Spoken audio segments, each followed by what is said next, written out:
In a world where one man must stand and fight, holding nothing but a tuber, and one woman, born to wolves, must learn to survive, holding nothing but a tuber, and one child, born in a tuber, must learn the true meaning of friendship with a wolf named Simon, and a spaniel named Wolf Blitzer must learn to dance like Barry Manilow's Aunt Cecile.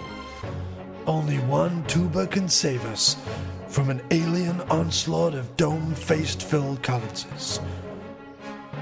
This summer, experience the movie critics are calling a movie. Flock to witness the winner of Best Shoes in a Ski Commercial by What Teeth magazine.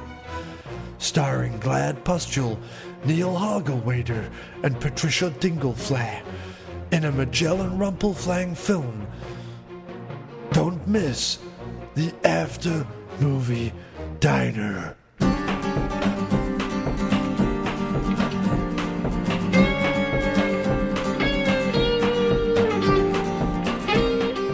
don't know, about 8 inches, depending on the weather.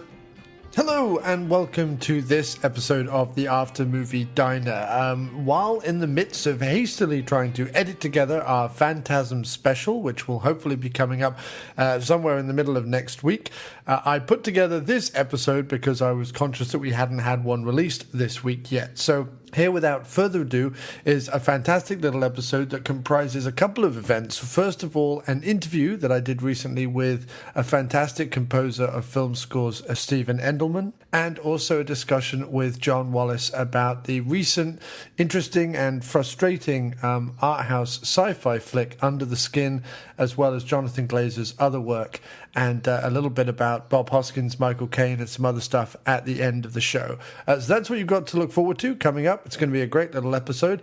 So again, as I've been doing the entire month of May, I want to urge everybody to go over to our iTunes page, Stitcher page, or TalkShoe page, and please rate and review us. Now, you can just rate us. It's really easy. You go to any of those pages and they have a star meter rating system, which you just can click on. It takes seconds. Absolutely, literally no time at all. You just go there, click on it, and it will really, really help. The higher the star meter and the more reviews we get and the more ratings we get, the more that the podcast goes up the chart. So please, please, please, please, please, everyone who's listening to this, go to iTunes, Stitcher, or TalkShoe, type in After Movie Diner, and just rate us with a thing. And if you're feeling more generous and you've got a little bit more time on your hands, why not review us as well? Just 2 or 3 words. It doesn't matter if it's positive, negative, whatever it is.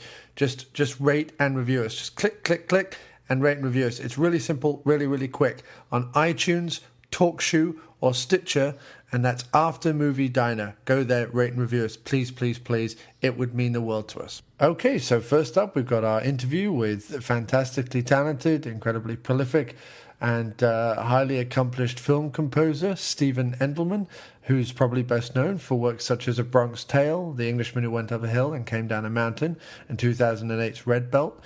He also talks to us about being the first person to ever compose a movie by Peter Bogdanovich, which is coming out soon, and also the movie Rob the Mob, which recently came out to great critical reviews. So we talk about all that and more and find out where he's from. So please do listen to this fantastic interview with film composer Stephen Endelman. Enjoy.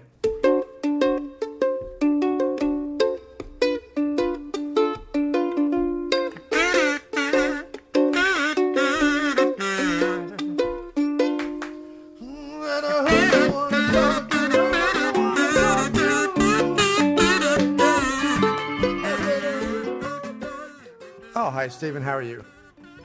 I'm fine. How are you, John? Oh, I'm very good. And how's your week going? My week's going pretty well, thank you. My week's going great. Where are you, John? Well, I'm in New York, but like right. yourself, I sound like we're fellow Englishmen. We are. Where are you from in England? Well, I was born in Solihull, just outside Birmingham, but grew up mainly in the commuter belt just south of London, in the home counties. Right, okay. And now you live in New York. And now I live in New York, yeah. Whereabouts in New York do you live?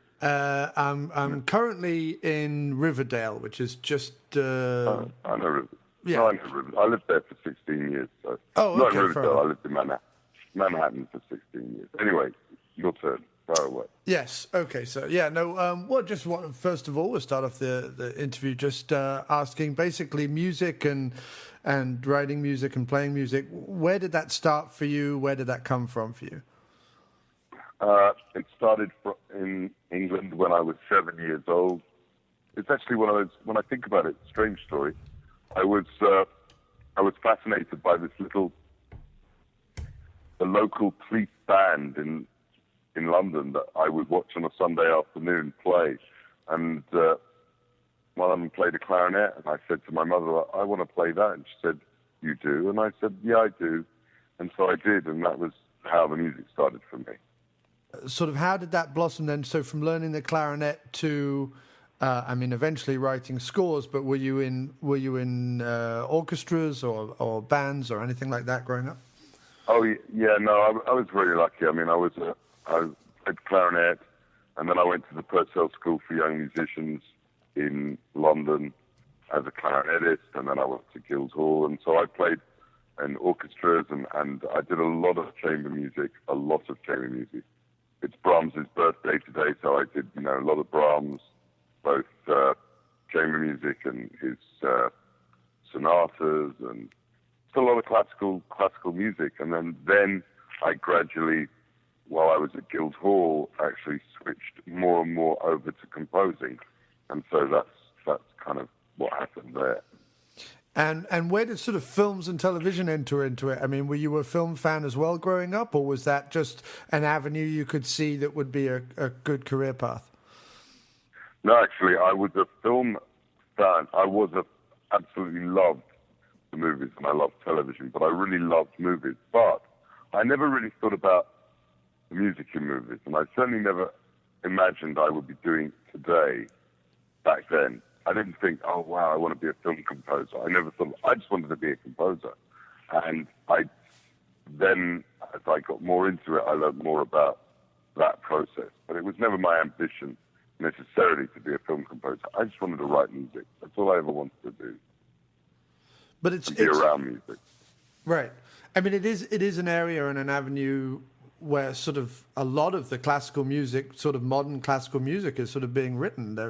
Obviously there are composers out there just writing classical pieces for orchestras and for chamber groups and things. But, film scoring and TV scoring, it's sort of the classical music of now. Would you agree, or? Well, I guess to a certain degree I would say that. But I'm not sure that that's really fair, because I know I've read a lot about that and I've heard a lot about it, but I think there's a huge difference between sitting down and writing a symphony and sitting down and writing a score for a movie. I think the score to the movie and the opera I can see that lineage very clearly. Okay. But writing a symphony is a completely different skill set, and any real film composer, other than, let's say, any contemporary film composer, will tell you that writing a long-form piece of music over 4 minutes is monumentally hard for them. But I grew up writing much longer pieces of music, so I don't find that a problem. I often find the opposite quite hard, actually. Yeah. No, understood, and that makes sense. Just more, I guess, on a populist landscape, the idea of, the soundtrack album, I guess, is going to maybe reach more people in the same way that classical music would have reached people when classical music was the music of popularity, I guess, is what I was trying to... I think you're absolutely right. That's really a much better way of putting it, because if you think about it, we consider the magic flute a serious piece of music today.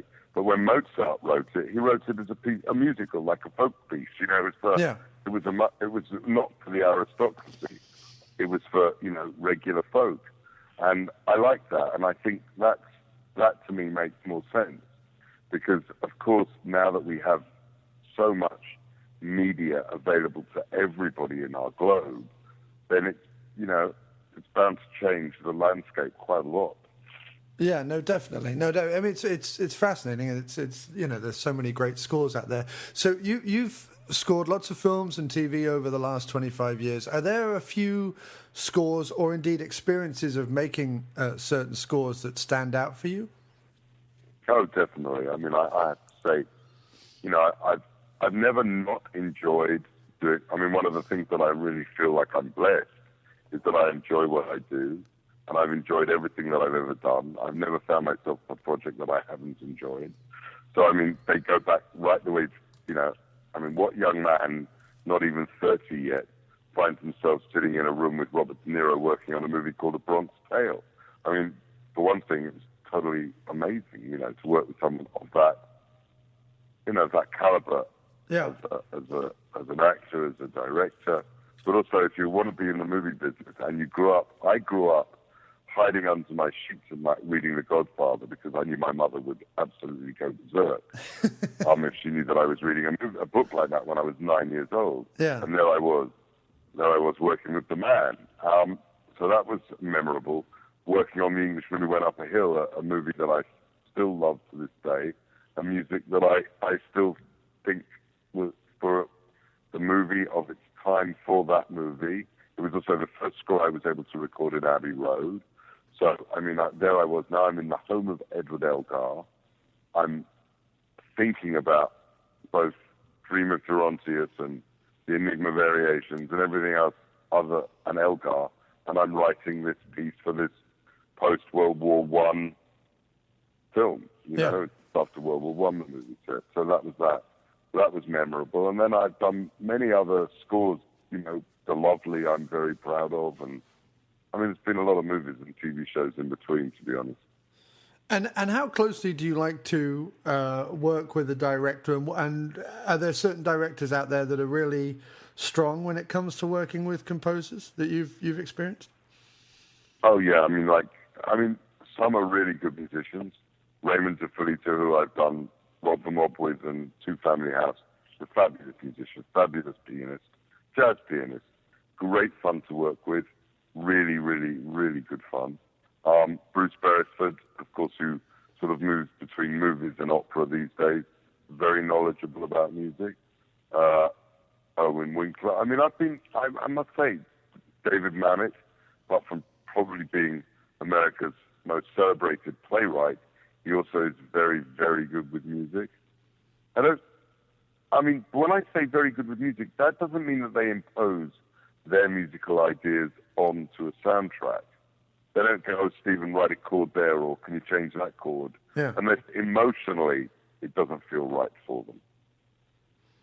But it's just that they understand. Yeah. I mean, I suppose as a director, they have to understand the place the music has rather than what the music is. I think that's the truth, and that's often a great cause for conversation. I often find, where music goes and what it's trying to say, and that's very subjective because you've got a lot of people involved in the process of making movies, and so it's very hard for everybody to be on the same page, and the director really has to steer the ship so that everybody ultimately is on the same page. Yeah. Going to say, I had the fortune this last few weeks, I just finished this week, working with Peter Bogdanovich on his new movie. Now, I was going to ask about that. Yeah. I mean, when it comes to film history, he's kind of like way up there, isn't he? He really is. Oh, I mean, when completely. your first movies, when you see his roster of movies and his books, I mean, he's written either 14 or 15 books. Yeah. I mean, he's so passionate about this business, and he's so well read, and he knows so much. So I got to work with him, and I'm the first composer he's ever used on a movie. I'm the first. He would regularly say, Stephen, you're the first composer I've ever had actually write me a score. And I would say, really? And I'd go back and I'd go, yeah. And so, I mean, but he knows a lot more than he gives credit to in terms of music. But what a pleasure to work with somebody like that. And it's so respectful, and I'm so respectful of him. It was lovely. Yeah, no, he's absolutely fantastic, a great filmmaker, and I was going to ask about what that experience was like, and obviously the projects you have coming up. But like you said, you worked recently on the film Rob the Mob. I know that you wanted to talk about that. So, how did that film come about for you? Well, Raymond, who I'd worked with before 10 years ago, had asked me if I would read the script. I did. I loved it. And I thought, okay. And he said, okay, Stephen, so you're going to do the music, but what I want to do is I would like to come and cut the film after we shoot it. Can I spend 6 weeks in one of your rooms out here in Los Angeles, and I'll start cutting the movie, and I'll cut the movie. And I said, wow, that would be like my dream come true. Because we don't need a temp score. You don't have a temp score. I'll be writing. You'll be putting it in. We'll be talking. It'll be a totally collaborative experience. And that's exactly what we did, and that's what happened. And it truly was one of the best experiences I've had in terms of a process of collaborating with the editor, David Leonard, fabulous editor, and Raymond and myself. And, I'm very proud of that score.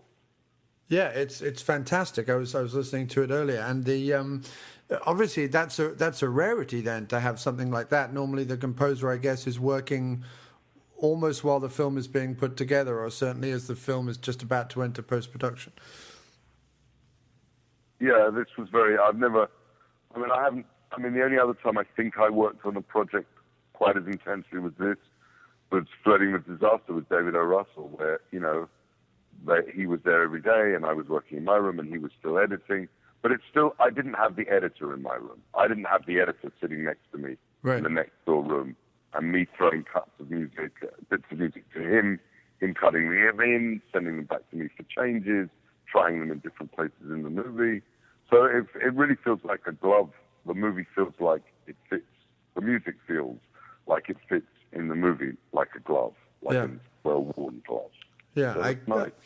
I guess you're not trying to sort of second guess something. You've got the answers right there when you need them.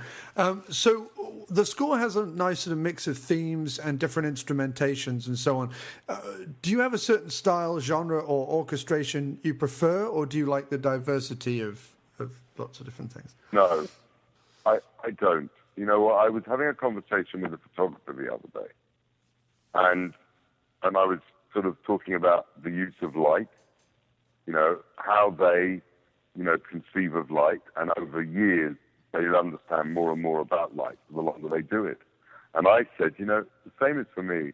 I don't need to, I was working on a little bit of this movie yesterday, and I realized that I wanted to do something at the very front of the movie that a certain orchestration, right? Yeah. And I knew exactly what it was going to be because I know what these particular combination of instruments will sound like when I record them, so I can write them.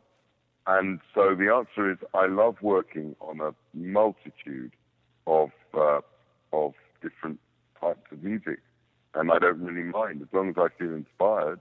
My score for for Peter was very much sort of Django Reinhardt meets Louis Armstrong with some subtle changes. Yeah. Rob the Mob's completely different. You know what I mean? They're all different. So yeah. Excellent. I love it. Yeah, of course. And I actually was wondering, is there something you've discovered recently in music, either in the writing or the production of it, that is new or has surprised you, or that you're currently getting a kick out of? In my music or everybody's music? In anybody's music? I mean, predominantly in your music, in the sort of either writing of or the production of a new instrument you've discovered, a new software program, whatever it is, something that's... Oh, that's interesting. Yeah. That's an interesting question. I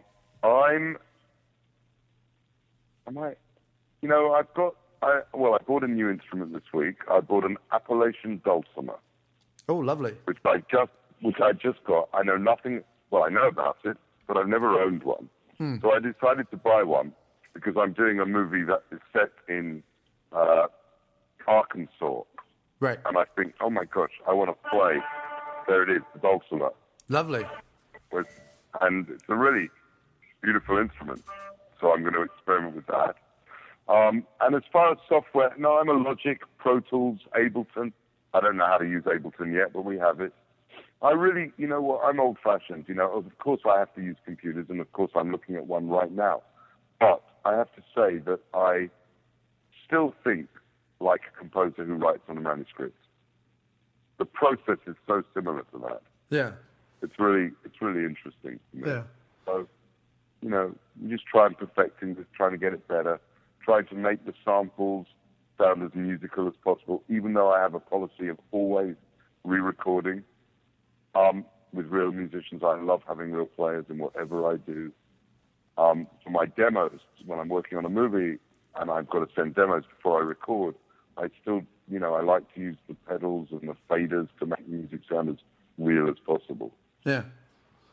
No, I just know that, I mean, I do fool around on guitar and things, just sort of writing silly songs mainly, but I know that you can, if you write a lot of songs or write a lot of music or are sort of prolific in it, there is a period where things start to feel similar and the same, and you wonder how you're going to get out of this rut, and then suddenly one day you don't know what you're doing, but you play a chord you've never played before, or you pick up an instrument you've never used before, and suddenly there's another door. And music has this wonderful way of doing that and kind of doing it organically. And I just wondered if, along with what you were doing currently, if there was anything that had happened that had sort of done that, or if that's something that you find, or whether, like now you were saying, you know the language of music and you know what instruments go together, and you have that now in your database. Or well, you know, I think another way of saying what you're saying, because for me, I don't know how I write what I write. Right? I say that genuinely. I don't understand. Sometimes I feel like sometimes that it's being channeled through me. And I know that sounds a bit quirky. No, not at all. I understand. Sometimes I can't remember. I'll listen to a piece of music that I wrote yesterday and I go, did I really write that? What, how? Or I'll listen to something that I wrote a year ago and I'll find it, and I'll listen to something maybe that I wrote for a concert hall and I'll go, wow. I'm really, you know, it's really quite beautiful or something like that, or I won't like it or whatever. Yeah. But generally I like what I write anyway, and so, in other words, I probably wouldn't write it or I'd change it. And I'm looking at the picture now and I'm working on this scene and I'm introducing this character who's a farmer, but he's actually playing the character of a devil. No, it's not a horror movie or anything like that, but he's the devil farmer. You know, he's playing the part of the devil. Yes. In disguise as a farmer in this new film. And I've written something that's kind of, I think is kind of going to be very interesting, and you know, because the combination of banjo, solo violin, strings, odd percussion, treated samples that I've created for it, these backgrounds, sort of almost like otherworldly sound effects in a movie that is not a horror movie, it's a drama, it's a football drama. So there's just this conflict between these two, God and the devil. I know it's complicated, but it's not that complicated. No, okay. Anyway, so yeah, but yeah, you're right. Whatever, yeah. No, I'm always interested when I'm speaking to other musicians just to see whether they have those moments as well, and it seems to be a fairly common one. So, just finally then, sort of what's next for you, and was there any more information about the Peter Bogdanovich movie coming up, or indeed anything you wanted to say about Rob the Mob to promote that or anything? No, well, I'm very proud of Rob the Mob. You should try and check out the record on iTunes and Amazon, I guess, and all those places. Mm-hmm. Movie's really, really good. Peter Bogdanovich, completely different type of movie. I'll be in New York at the end of the month for the film mix of that. But I love the process, love the movie. I'm doing another movie now that will be out probably, they want to get it out by the end of the year. And then I have a TV show airing, which we got picked up for 21 episodes, which I'm extremely excited by and proud of. Different musical style for me, almost completely. Much more progressive, indie kind of, not rock and roll, but it's much more, you know, it's different. It's not orchestral. It's the total opposite of what I would normally, not the opposite, because I've done lots of popular stuff in the past, but it's not something you may associate me with. Right. I'm loving that. It's called Chasing Life. And it's a 1 hour drama, and it's a really good show that I think people, young people particularly, are really going to be inspired by, because it's about this young woman beautiful young girl from Boston, first job journalist, ends up finding out that she has AML, leukemia. And how do you go about dealing with your everyday life when you have a life-threatening disease that's definitely going to ruin your 20s? How do you deal with it? How do you come out of it? Do you feel sorry for yourself? Do you fight? Do you tell the guy you fancy? Do you tell your boyfriend? Who are you going to, it's all that. And they are doing it really well. And I feel quite proud to be associated with it. Well, that's fantastic. Everyone should look out for that, definitely, by the sound of it. Yeah, it's really good. And is there something, just on that question then, because you've got a TV show coming up, is there something, obviously this one is a bit different as you've described, but is there something between scoring TV, film, video games, whatever it is, are they different mindsets, or do you kind of come at them the same way? I actually think having done it like this for long enough now, I think I come at it the same way. You get more time in a movie, then kind of you are on a TV show for a long time, so then you get to do different things, you get to try things. Like I'm on episode 14 of this TV show now, and I've decided yesterday, I said, okay, we're going to change it up a bit. I want all new sounds by tomorrow morning kind of thing, and so, my assistant and I go to work creating some new sounds, and then, and then I'm going to work with those and see what happens. And when I score episode 14 at the beginning of next week on my movie, I've already decided those, so now I'm working away on that. I'll record that. I think it's about 5 weeks' time.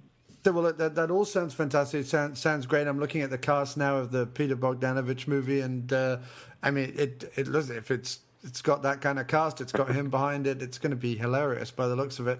Well, it's very, very funny. It's very funny, and it's smart, and I like that too. I'm lucky. I'm lucky. There isn't a movie that I think I've done that I wouldn't be able to show my grandchildren when I have grandchildren. Yeah. Of course. Well, look, congratulations on everything that's going on, Thank Stephen, you and we much. obviously wish you the best going forward. And thanks ever so much for being on the After Movie Diner today. It was great speaking to you. Well, thank you very much for having me on the show. You're welcome, sir. Anytime, and have fun in New York when you come up and see us next month or whenever that is. 6 months, yes, I will for sure. Thank you. All right. Bye now. Bye-bye. Bye-bye.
This song is Love and the Gun. It's available on the Rob the Mob soundtrack with music by Stephen Endelman, lyrics by Raymond De Filita, sung by Tamela D'Amico, and translations in Italian by Tamela D'Amico and Josette De Carlo.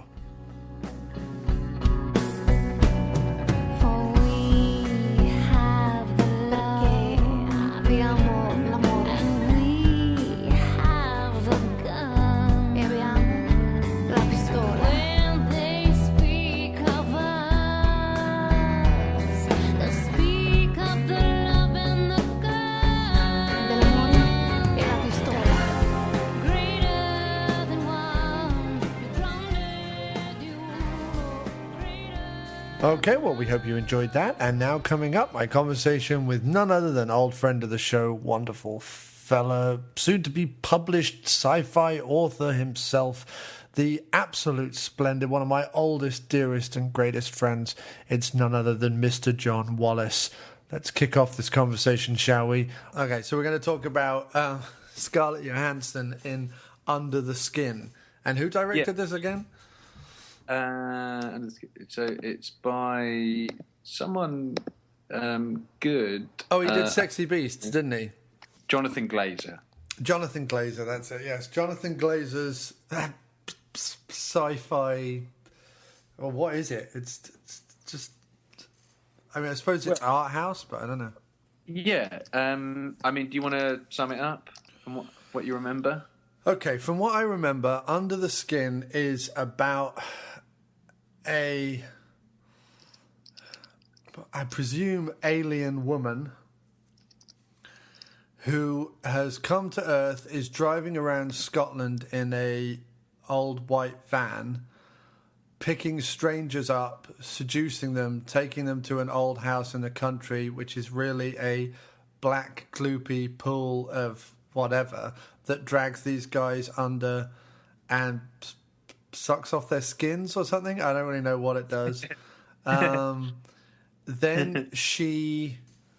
what happens? She gets lost or something. Like there's these guys on motorbikes that are seemingly helping her or hindering her. I'm not sure. But she picks up a guy with like massive facial defects or something. And then she gets lost in the mists of Scotland. Then she's waiting for a bus, and she ends up going to this guy's house, and they don't talk to each other, but he still gives her a room and food and heat and everything like that. But they don't really talk to each other, but he's a gentleman to her, but they don't really say anything to each other.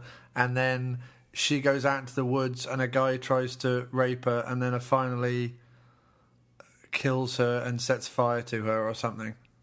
Yeah, that's I mean, that's kind of what happens. Yeah. So I mean, but basically, it's an interesting thing because well, insofar as it deserves to be talked about as an interesting film, which for me it doesn't really deserve that much kudos, and certainly not half as much respect as it has been getting. We can also talk Sexy Beast if you want to later. We can sort of tack that on if you like, but yeah, no. But I suppose the thing is that one of the things that got talked about a lot was the development. As far as I know, the development of the film was slow and a bit torturous.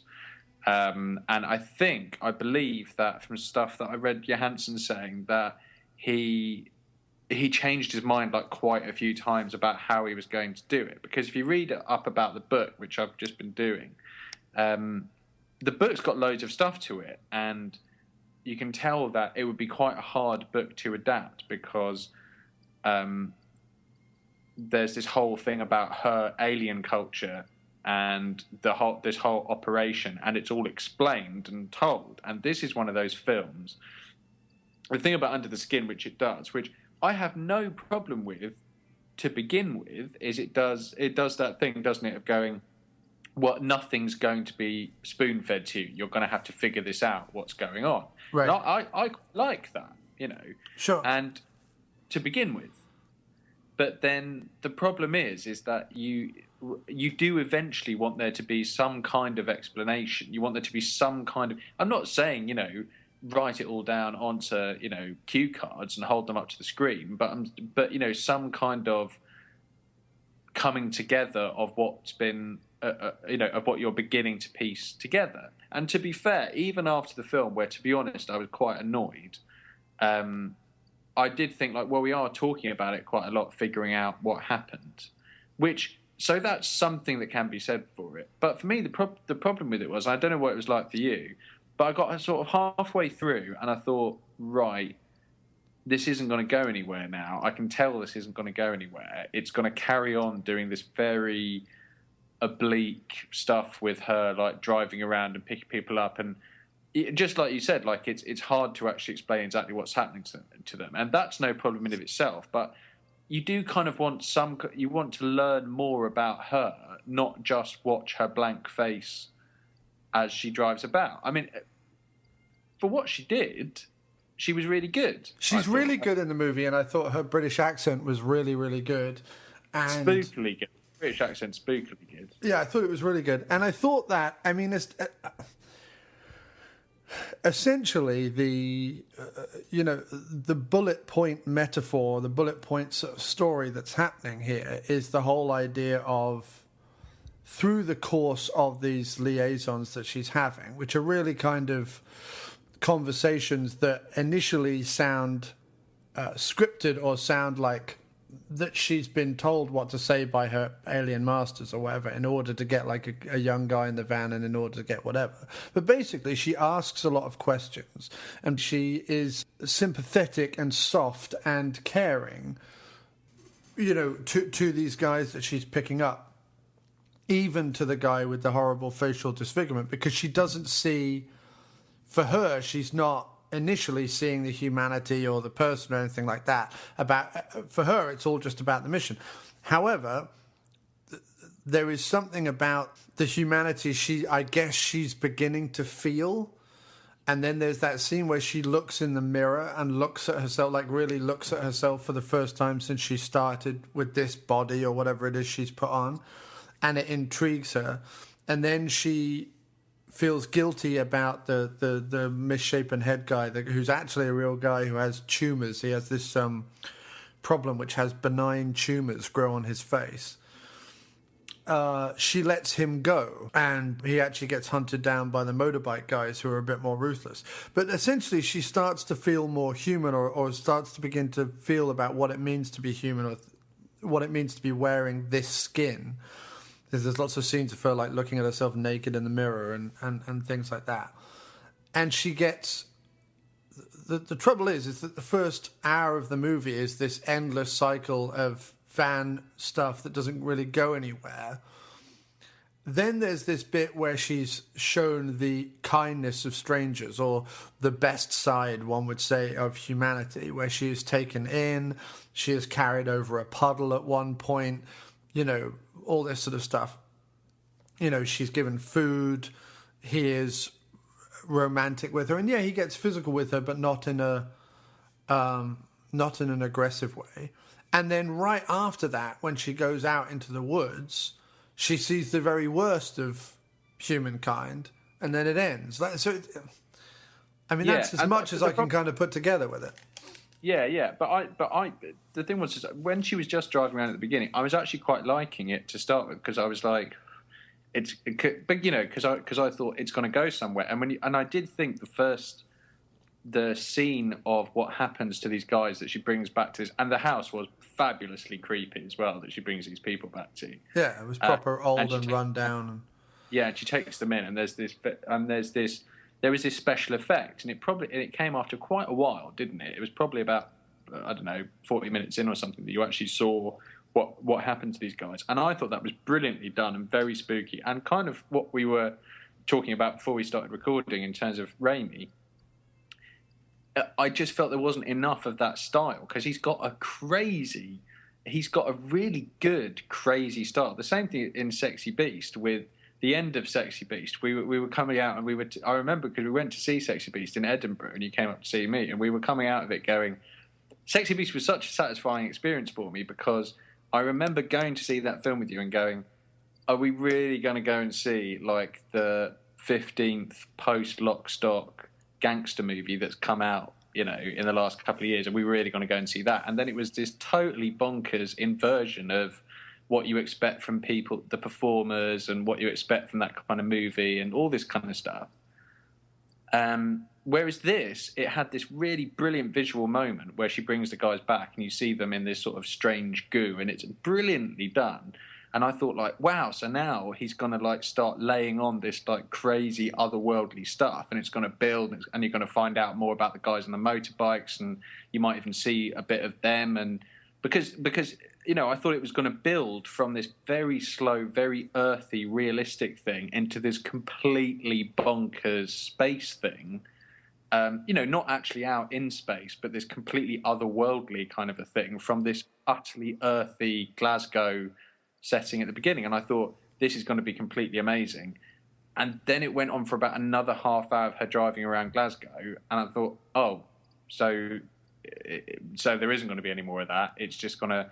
And then there was a really good special effect at the end as well, but for no other purpose than to give it a sort of whimsical, it's one of those this could have a million different meanings, couldn't it? Kind of an endings where you go, well, yes, and that's just annoying because it was sort of a whimsical tragedy, wasn't it?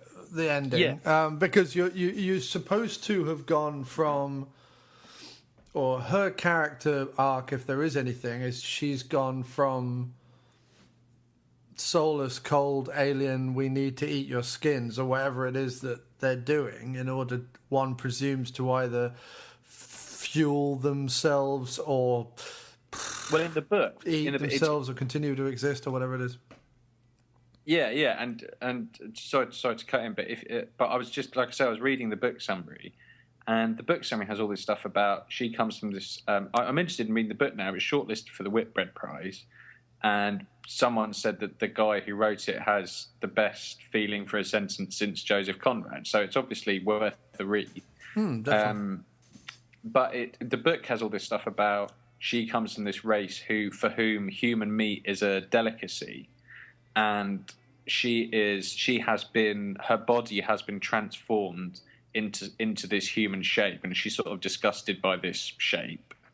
And so she's basically like a mutant, but she takes her job very seriously, and it's a sort of satire on like factory farming and all this. There's all this other stuff going on in it, and she in between gathering people, she sits on this beach and sort of marvels at the beauty of the earth because her planet is so grim and.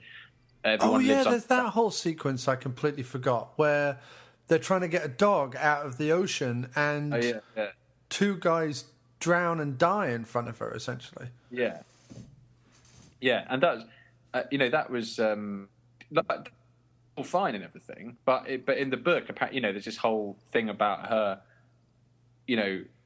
finding the Earth beautiful compared to her horrible planet and all this sort of a thing. So there's obviously a lot more going in there, but at the same time, you can see how that would be difficult to do.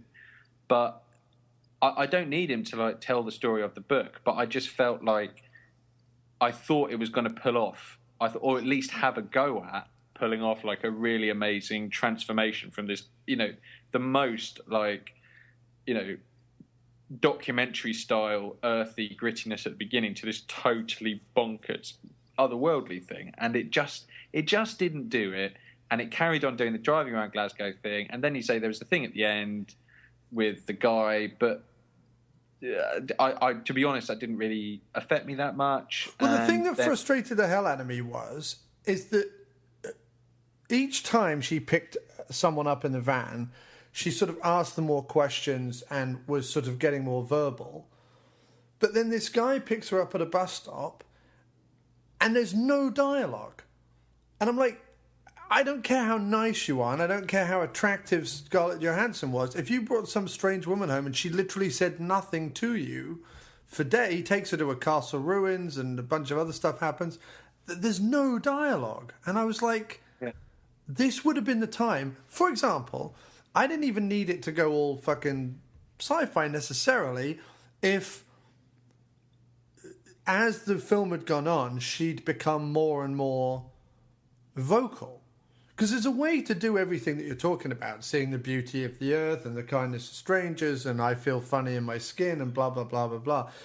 And it's very, very difficult to do it with no dialogue at all. And like you say, ScarJo did like the best possible job she could have possibly done, and I did ultimately get some of the points that you're mentioning, but I was like, talk, for the love of God, talk. Yeah. It was driving me nuts. That ending sequence where she's in that guy's house, I'm like, say anything. Say thank you for the food he gives you. Say Is this my bed? Or what? Like, because she clearly knows English because she talks at the beginning of the movie.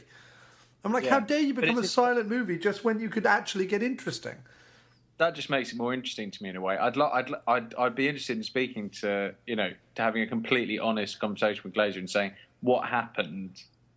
Did you try and write? Did you throw out like 3 scripts because they weren't working, and you settled on this like, oh, I'll do a kind of Le Samurai kind of like you say, like the sort of silent, moody thing, because I've tried the script to do a dialogue-y script 10 times and it keeps coming out phony or shit, or I don't know, because Sexy Beast, one of the best things about Sexy Beast, which for anyone who hasn't seen it, it was his like big breakthrough movie. It's Ray Winstone, Ben Kingsley in a British gangster movie, but like I say, it's a very different gangster movie, and it does everything it can to do a gangster movie in a completely different way. There's loads of influences, of course.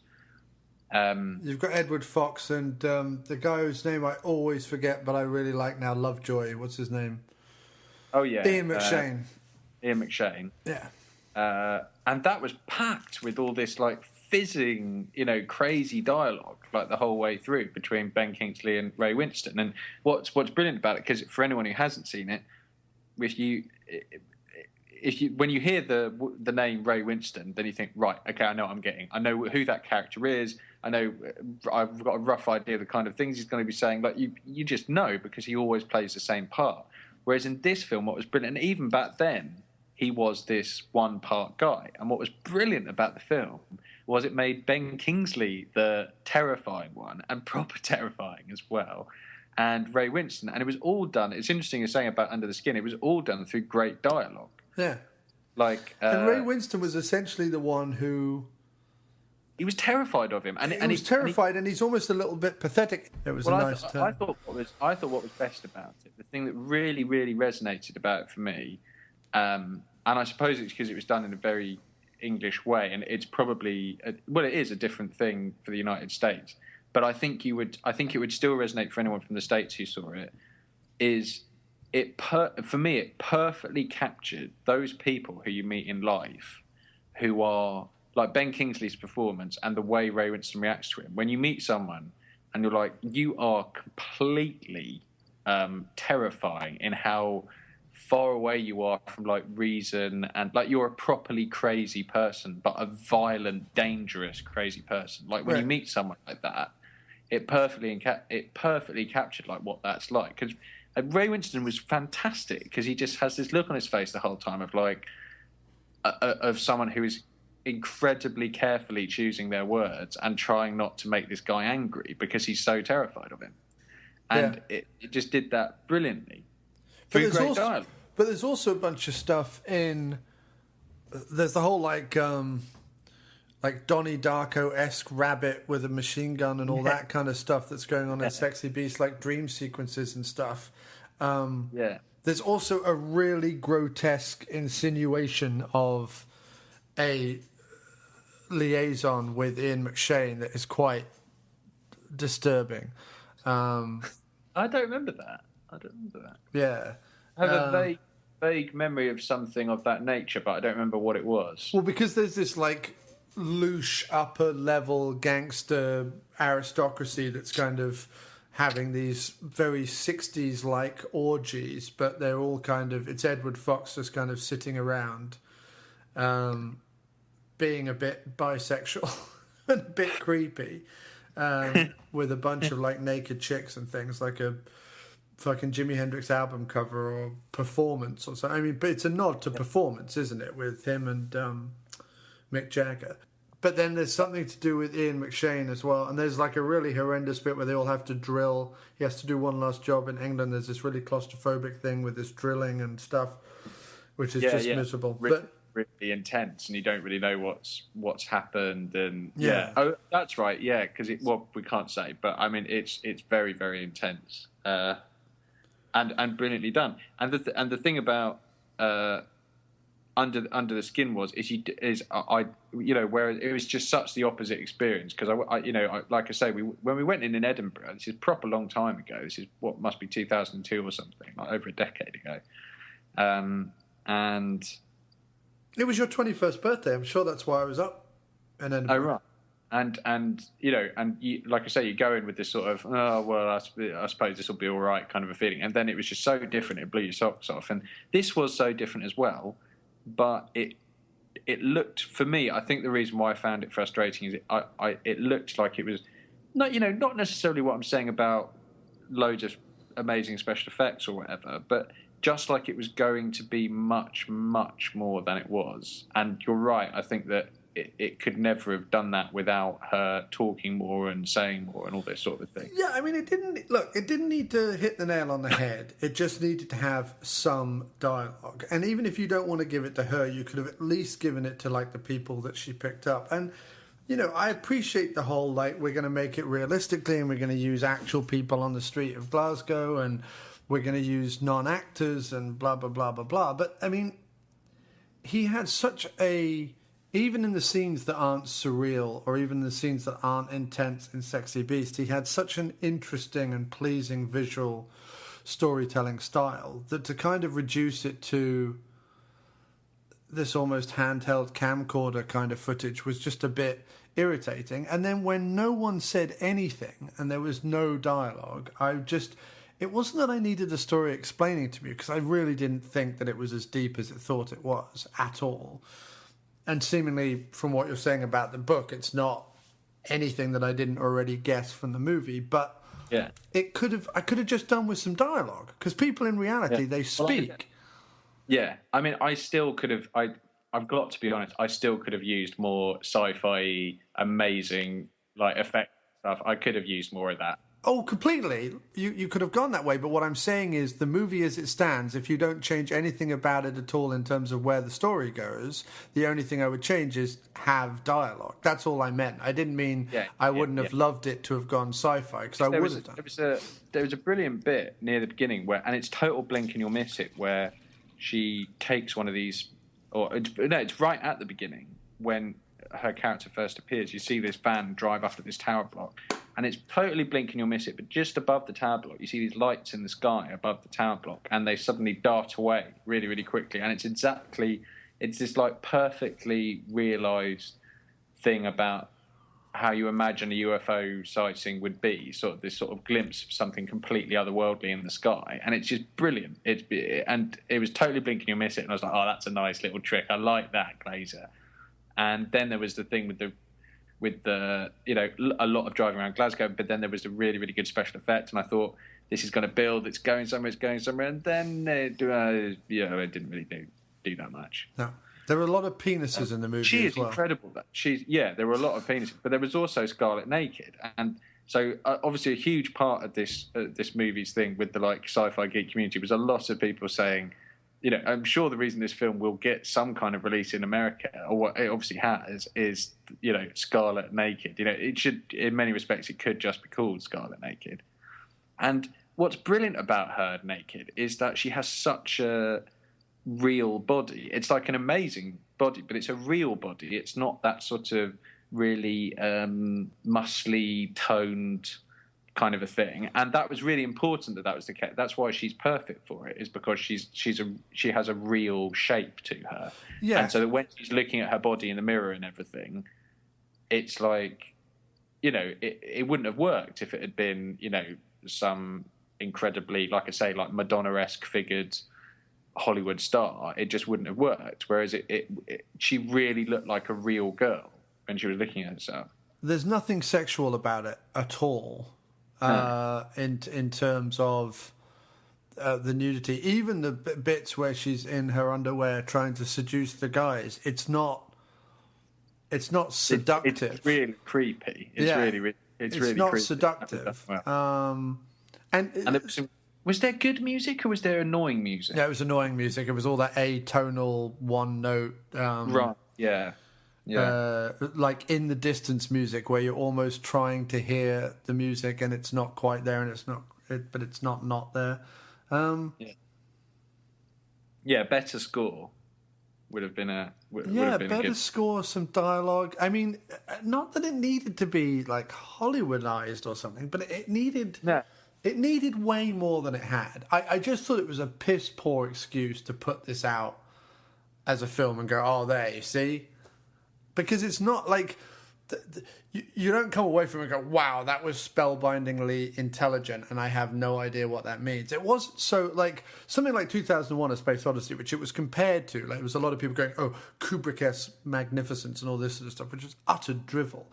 But something like 2001, the imageries in that movie, a lot of it is completely impenetrable. Like, you don't really know what's going on, and it could be read in lots of different ways, and it's some vague thing about the circle of life and blah blah blah blah blah. But there isn't really a big thing about it.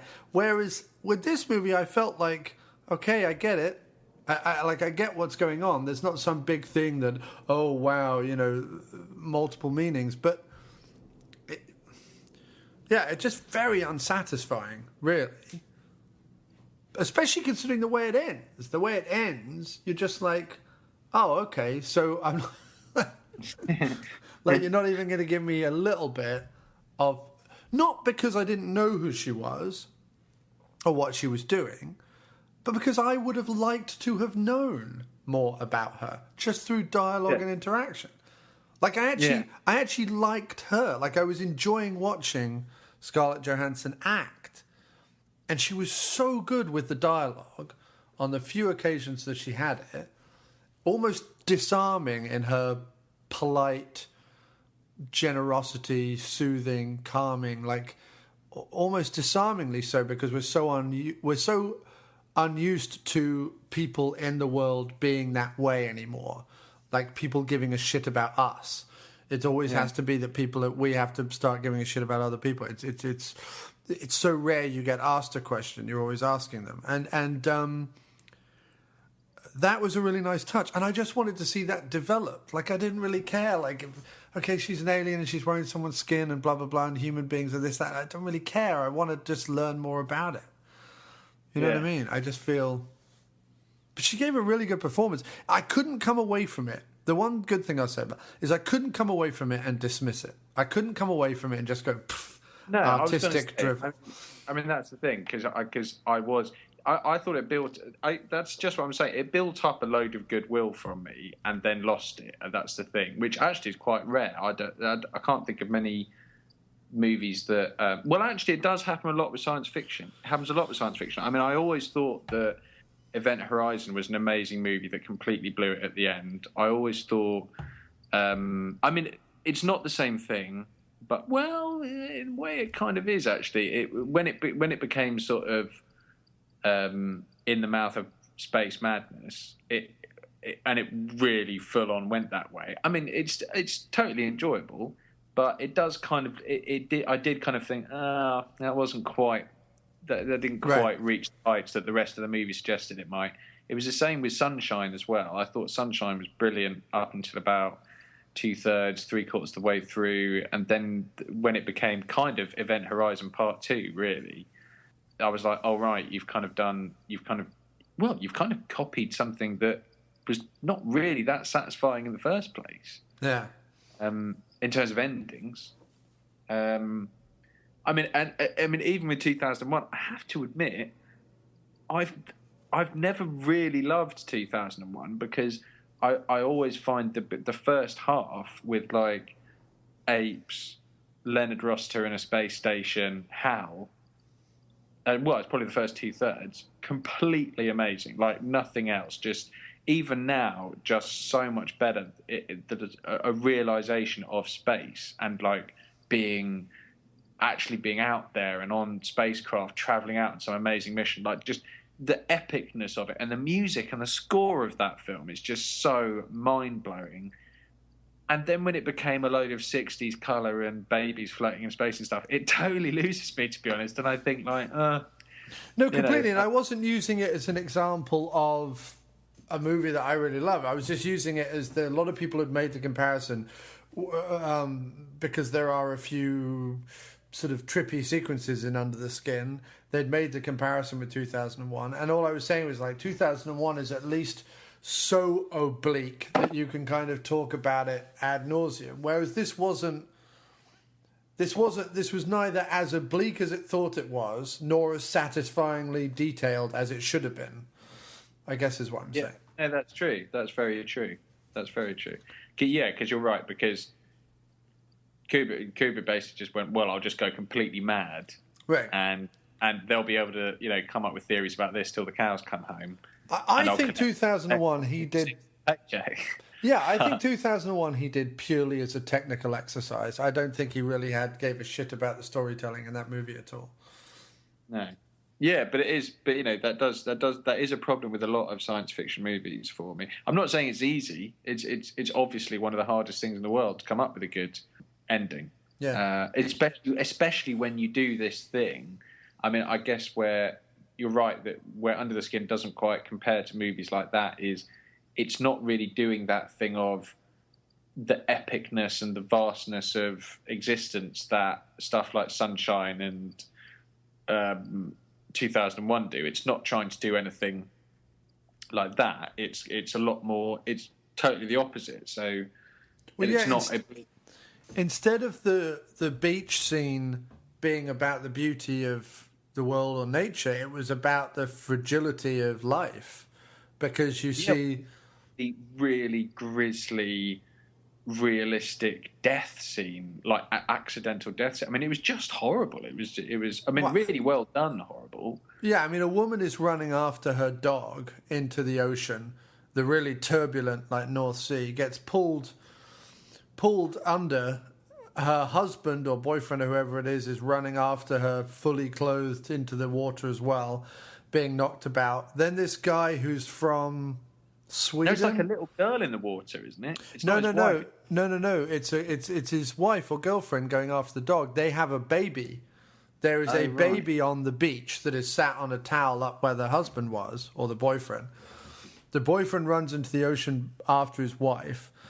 There's a guy in a wetsuit who's Norwegian or Swedish or something, who's there on holiday, windsurfing or something, or bodyboarding or whatever. He runs in to try and stop the man from dying too, because it's clear that the tide has just pulled this, because it's really turbulent, and the tide has clearly pulled his wife under and probably into the rocks, as they can't see him anymore. And he tries to drag the guy out of the ocean and like let them go, and then a big wave comes and like carries them off, and they both go under as well. So like all three adults die.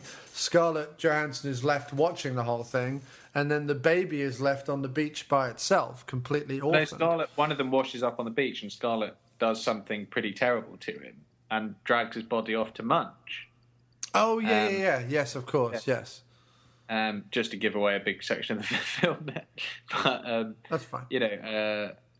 But it's very, very grisly, and it's not so. Yeah, so it's like turned inward on very realistic, earthy, grisly scenes like that, as opposed to what another science fiction movie does in terms of the meaning of existence kind of stuff. With Sunshine's The Earth is Dying, in 2001, the alien intelligence kind of a thing. So it's probably a slightly different problem, but So I suppose that's where it falls down. Is it tries to have that sort of philosophical bent to it, but through being a bit oblique. But like you say, it requires more. You need more from it because it can't get away with that. Right. Also, it wasn't saying anything so grand about the human condition or human nature that you couldn't read on the back of a matchbox. Because, life is fragile. Yes, people stupidly love their dogs to the point where they're going to run into the North Sea and drown over them. I wouldn't personally. I'd be looking after my baby, but that's me. But because if a dog is stupid enough to go out into the ocean where it can't swim, why would I die after a dog? I'd rather look after my baby and my husband in that case. But and then there's this whole, and like some people are kind and some people are mean, and some people are violent and some people are nice, and some people are disfigured and some people are beautiful. And I mean, what's it saying? It's not really. Yeah. So how did you like her? How did you like Scarlett in Captain America? I thought she looked funny. It was a weird tan thing going on where she was too tanned, and I didn't like the whole central parting hair straight thing. That was really weird looking. because it's like the third look that Black Widow has had, and I just wish they would have a fucking look for her. But aside from that, the only reason I mention that, and it's not I like Scarlett to look beautiful or whatever. It's not that. It's that I found her look genuinely off-putting, and therefore it bothered me throughout the movie. Do you know what I mean? Like, it bothered me. I was like, why is she so tanned? Like, why have they put this on her? It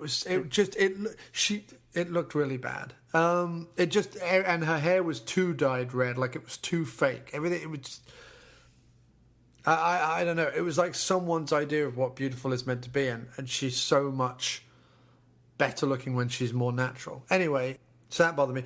But in terms of her character, I was like, well, she's now what, the third incarnation of the Widow. Like the first one, she's just someone for Tony Stark to kind of ogle over, and then she turns into like a kick-ass woman at the end of the movie. In the Avengers, there's this whole thing about her backstory with Hawkeye and the fact that she's a master manipulator, and it isn't really about her physical prowess, it's about how good she is with men's minds and people's minds in general. And then in this one, in this one, like, who was she? She wasn't the master manipulator she was in the past. There was a whole bunch of vague stuff about how, well, you can't trust me even though I'm clearly your girl Friday. There was no mention of Hawkeye at all, which just had me like, what the hell? Why is she even in this movie? And then, she did a bunch of action stuff. And then at the end, everything that she does, by what I like to call the Serenity ending of Captain America, which it was, by the way, because the ending in the movie is not what happens in the Winter Soldier comic books. So it was completely something that Whedon was trying to redo from Serenity, or someone just stole out wholesale from Serenity. What happens when she reveals all her stuff online is like, has no weight and bearing to it because we don't know what that stuff is. So in Serenity, the fact that they bring the whole world into the realization of the truth has some massive impact because you're aware of what it is they're revealing. But at the end of Captain America 2, what is she revealing? And then she goes to some Senate hearing where they're all like, well, blah, blah, blah, serious talk. And she's like, no, swishy exit from Senate hearing because I win the superhero gang. Goodbye, swishy exit, swishy exit. And I was like, no, don't get it. Speaking of goodbyes, there is something we definitely have to cover, which is goodbye to Bob Hoskins. He's probably the only actor who's ever played Mussolini and Churchill. He's played both characters. Really? Yeah. There's part of me looking down his list of movies here.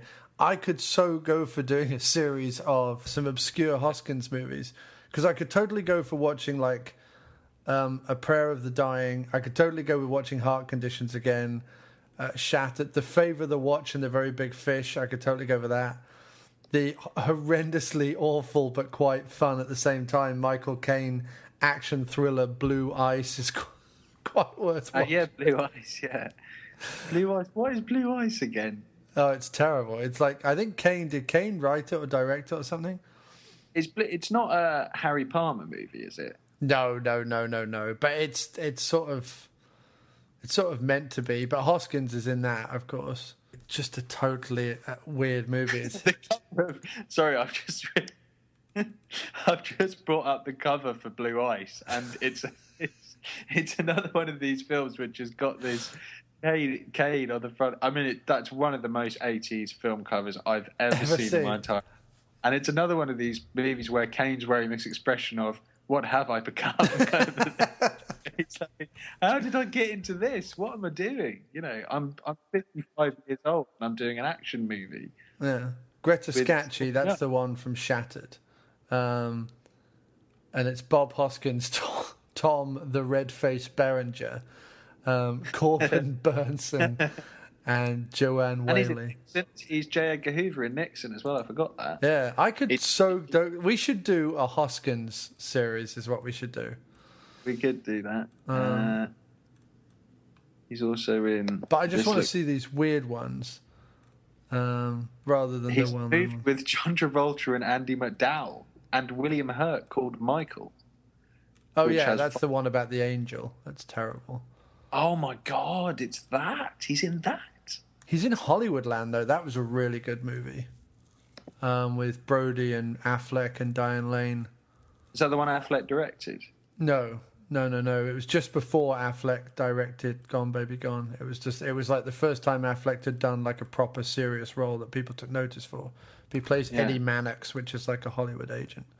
I could so go for watching some of these. He's in Doomsday, of course. With Ryan Gosling and Ewan McGregor and Naomi Watts. I've never heard of that. Which movie? Stay. Stay? Yeah, with Ewan McGregor and Naomi Watts and Ryan Gosling. Oh, it's a Mark Forster movie. Yeah. So there are, there is an awful lot of randomness to to be had with Bob. Yeah. So what would you say your favourite Bob performance is? Because I'd probably have to stick with the Long Good Friday. Definitely, I can't think there's. I'd love to be alternative and come up with something else, but I think that genuinely might be the best performance. Well, I don't know. It's either that or Mona Lisa. Mona Lisa possibly has more range to it. If you're talking about just the performances rather than the movie. Of course, I'm going to put on the Long Good Friday a little more often because it's more pulpy and less. Yeah, but him in it though, gritty and seedy. It's amazing. I mean, the scene in that. That's another amazing Hoskins scene is when because Long Good Friday anyone who hasn't seen the Long Good Friday has to see the Long Good Friday. Definitely. It is easily one of the top 2 best ever British gangster movies. I'd say. It's one of the top 10 gangster movies. Full stop. Anywhere. Yeah, it's really, really good.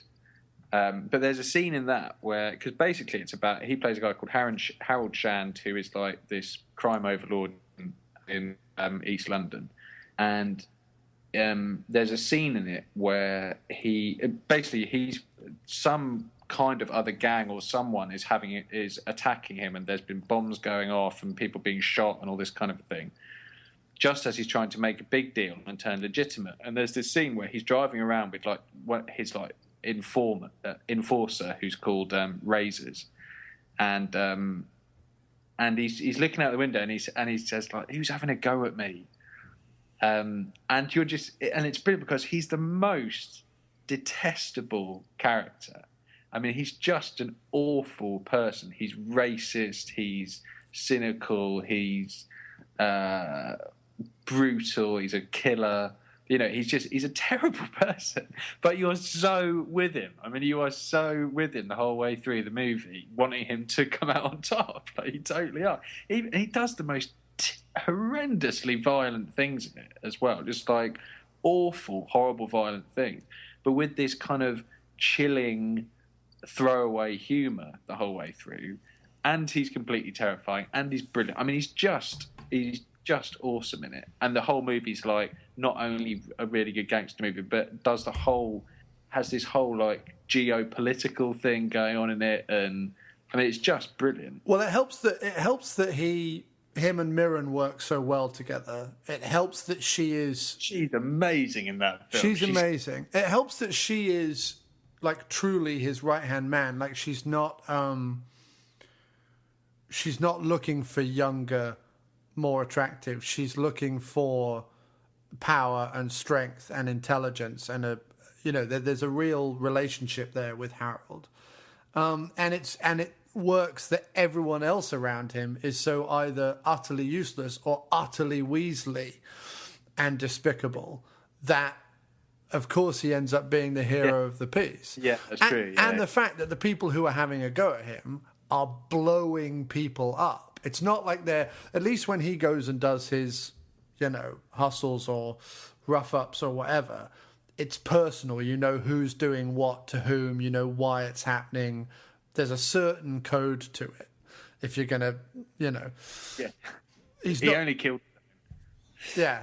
Whereas he's not indiscriminately just bombing people. Do you know what I have found though that I'd be really interested to see?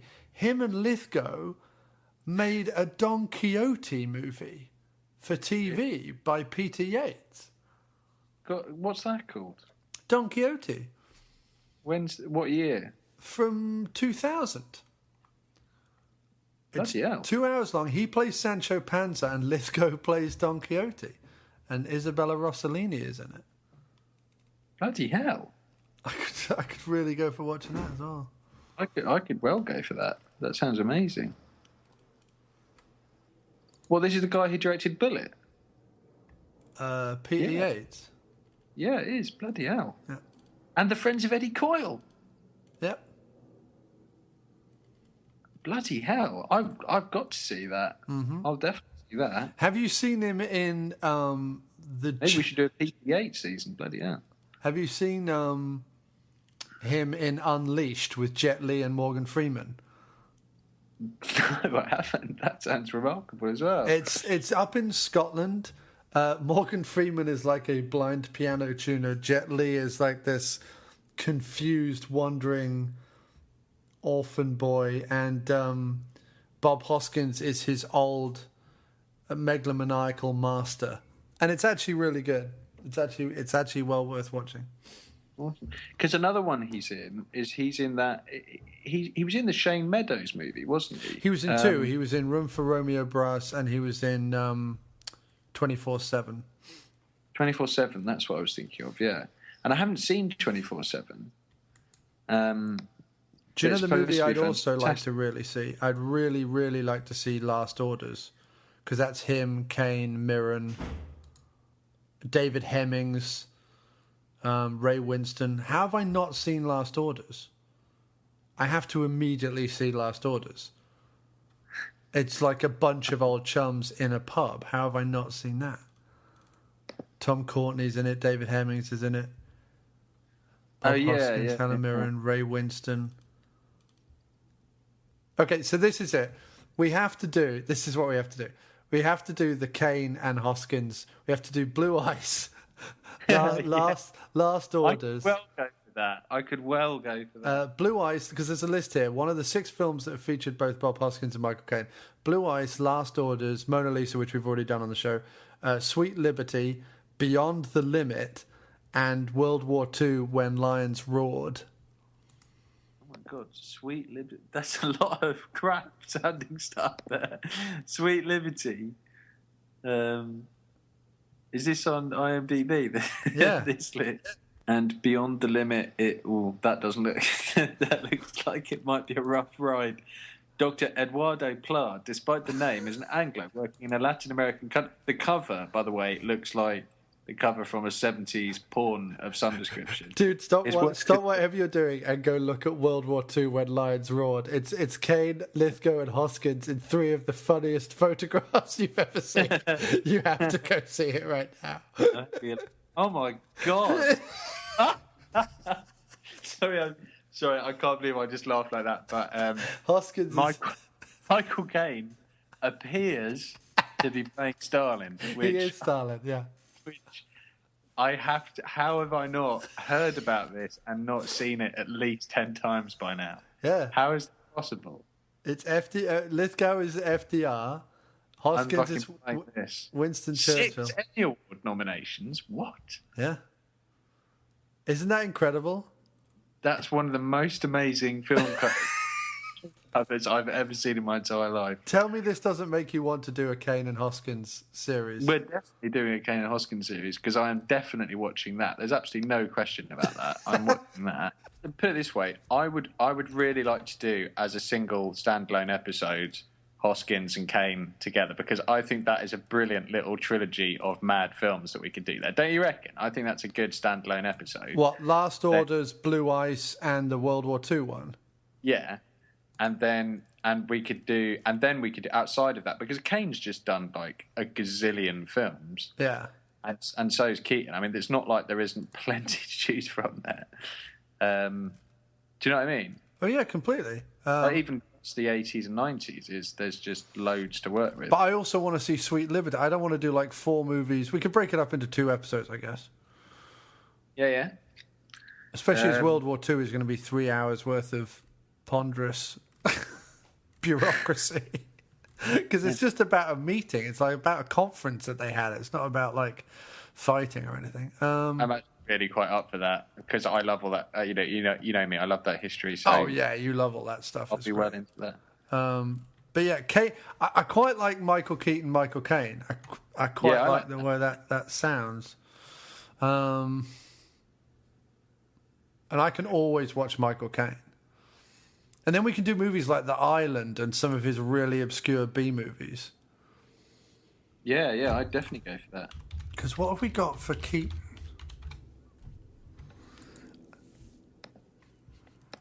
Well, there's shitloads of Keaton. Yeah, but I want to go back to the 80s. We've got to do like stuff like Johnny Dangerously and Gung Ho.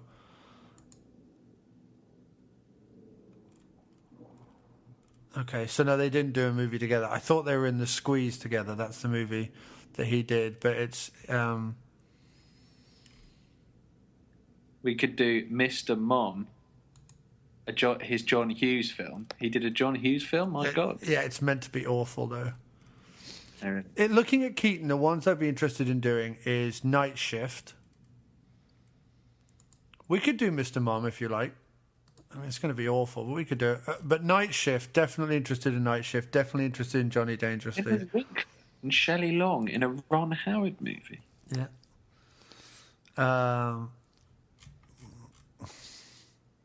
The Squeeze, I could definitely go for The Squeeze. Clean and Sober, The Dream Team, Pacific Heights, One Good Cop. I'd do all of these in an instant.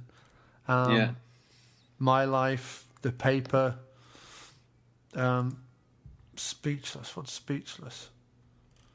That's a rom-com with Gina Davis and Ernie Hudson. Is there anything more ludicrous than Ernie Hudson? Quicksand. Yes, dude. Quicksand is the one with him and Caine. Look it up. They've done a movie together. And it looks awful. In 2003, Quicksand. Ooh. Michael Caine and Michael Keaton. After a workaholic banker journeys to Monaco to investigate the suspicious activities of a company, he finds himself framed for murder and running for his life. Quicksand. There we go. Caine and Keaton have been in the same fucking movie. Perfect. Those sunglasses not looking good on Keaton's face there. No. That's not working. But look at Caine looking confused. It is the point where Caine is just like, what am I doing? But there we go. They've been in a movie together. See, this Caine movie, he did a movie with Dylan Moran. Did you know that? Oh, the actors, yeah. Yeah. It's pretty awful from what I remember. Is it really? Yeah, any movie that involves him getting into drag is pretty awful. Oh, dear. Yeah. But there's plenty of Keaton we could be getting on with. Plenty of Keaton. I'm most interested in 80s Keaton, but I would definitely watch Quicksand because it has them both in it. I say we end with Quicksand. We end the series with Quicksand. Sounds good to me, man. I'm going to have to tell it now because I'm jigging. Yeah, thanks ever so much. So let's wrap it up then. So, Glazer, would you recommend Under the Skin? Well, I don't know. What do you reckon? I would recommend Sexy Beast. Yeah, same here. I guess what it is that it asks a bit much of you and doesn't give quite enough Under the Skin. It's not. I mean, it was a disappointment in how it didn't quite get there, but the main thing is that I think just that balance of like, you know, the time you're giving the film and what it's giving you was just not quite there for me. But loads of brilliant things in it, and I would definitely see whatever he does next, probably. And based on Sexy Beast and Under the Skin, would you go back and watch Birth with Nicole Kidman, which is his only other feature film? No. No, I wouldn't. So I don't like Nicole Kidman. I just No, don't like Nicole I can't Kidman. stand her either. Yeah. But no, I probably wouldn't watch that. But I would definitely watch the next one though, because he's definitely a big talent and just has like really really crazy visuals up his sleeve. So why not? You know. Oh, he didn't write Sexy Beast. Oh, that makes more sense. I thought he wrote and directed it. He didn't. In fact, he doesn't do writing by the looks of it. Oh, okay. Yeah. Well, in that case, just give the guy a good script. Yeah, he didn't even write Under the Skin, which is remarkable considering there are no lines in it. Yeah. Well, that's fine. I mean, in that case, just give the guy a good script and I'll be there, definitely, because he's definitely a big talent. No doubt. Definitely. All right, man. Excellent. All right, well, lovely to be on, as always. Yes, wonderful to have you on the show, sir. And, great talking to you, man. And speak soon. Yeah, definitely, man. Hi, I'd like to give a shout out to Griffin Madill, who asked last week, the song that closes out episode 121 is pretty incredible. Is this one of Jon's? If so, how might one get a full MP3 of it? Well, it's not just available yet, but it will be available soon over where all our music is available at miskplumbingfixtures.bandcamp.com. Why don't you go there, listen to some of the music, like the song that's coming up now, and purchase or download some of the songs there. Some of them are free, some of them are a small fee. So go to miskplumbingfixtures.bandcamp.com and enjoy some of the music that is all mine, that I do for the show, and I also do aside for the show. And as I said, the song that closes out episode 121 will be available shortly on that site. But until then, go over to miskplumbingfixtures.bandcamp.com and have a look around and have a listen. Enjoy. Well, I got fish face warm from the sun to shake this town around your thumb. Put out the market, the stall is on fire. Hold my hand, we're climbing higher.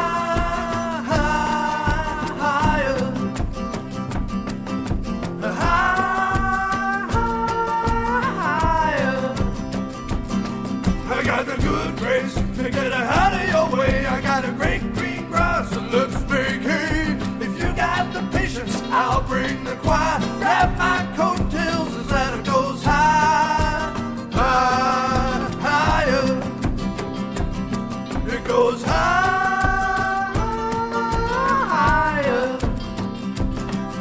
Well, the wheels on the runway are flying. The suit bet all your money on the comedy trip. Some porcelain lipstick and a parachute. All you need in a life like this.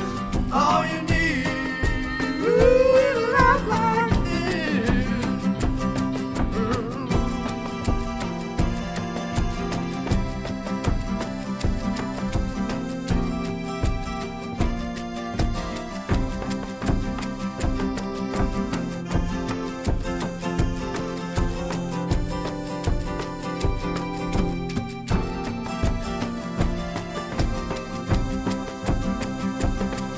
Take cheese, grater knuckles over bad mouths. To the waitress cowers in the corner till the wedding is through. The judge shouts at the jury while the plaintiff perspires. Throw a back door out of here. It's going higher. It's going higher. Just pass on the pancakes, leave them in your will. You can't take cards while it's changing the till. You got 6 more years for the truth to transpire. Grab that old rope to go higher. We're going higher. Well, there's a vandal in the pet store, raining in the car. Take all of your advice from the one behind the bar. You be the shut and see if that'll get you far. You ain't ready yet. No. For a life like this. No, you ain't ready, my friend. For a life like this. For a life like this.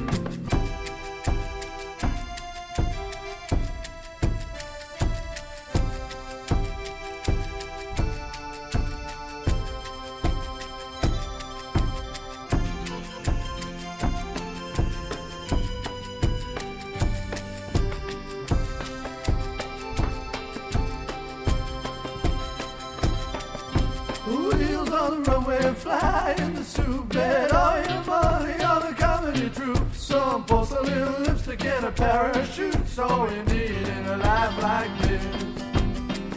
Ooh, in a life like this.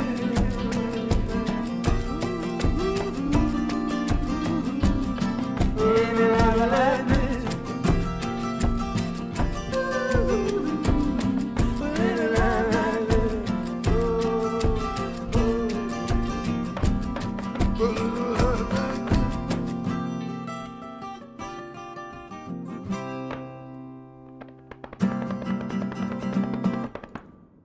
There are men, and then there are second unit podcast men. The podcast you've just been listening to is part of the Second Unit Podcast Network. Find all of our shows at 2upn.blogspot.com or on Facebook under the Second Unit Podcast Network. Our fantastic list of shows include Drunk on VHS, We Came from the Basement, No Budget Nightmares, The After Movie Diner, Dr. Action and the Kick-Ass Kid, and Bloodbaths and Boomsticks. Take one podcast into the shower. Don't be a blithering idiot, Alan. We can give you the multiple podcast cleansing system all in one place that your hair deserves. Our programming is available across all platforms from iTunes to Podomatic, TalkShoe to Stitcher, so you have absolutely no excuse. Listen today, and a free naked person of your choice will be shipped from Thailand to your door in a matter of weeks.